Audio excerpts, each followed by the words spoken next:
ক্ষমতাচ্যুত বাংলাদেশ আওয়ামী লীগ সরকারের সড়ক পরিবহন ও সেতু মন্ত্রী ওবায়দুল কাদের ভারতের কলকাতায় অবস্থান করছেন।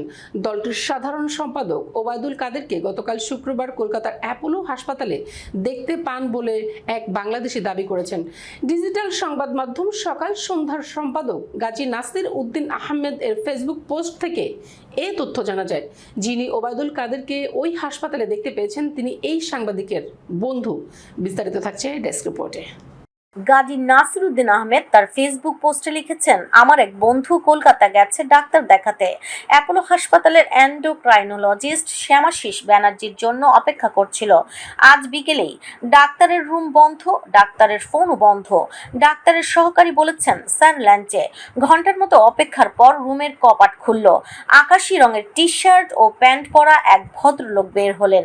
লোকটাকে চিনে ফেলে যেই না বলছে ওবায়দুল কাদের না, ভদ্রলোক সঙ্গে সঙ্গে মাস্ক মুখে দিয়ে হন হন করে হেঁটে চলে গেলেন। তিনি আরো লিখেন, আমার বন্ধু বলেছে পুরো চকচক করছিলেন স্যার। চিন্তা করতে করতে সে বেরিয়ে গেল। ওবায়দুল কাদের মানে আওয়ামী লীগের সাধারণ সম্পাদক। তিনি এখন কলকাতায় আছেন। দেখে মনে হয়েছে তিনি সুস্থ আছেন।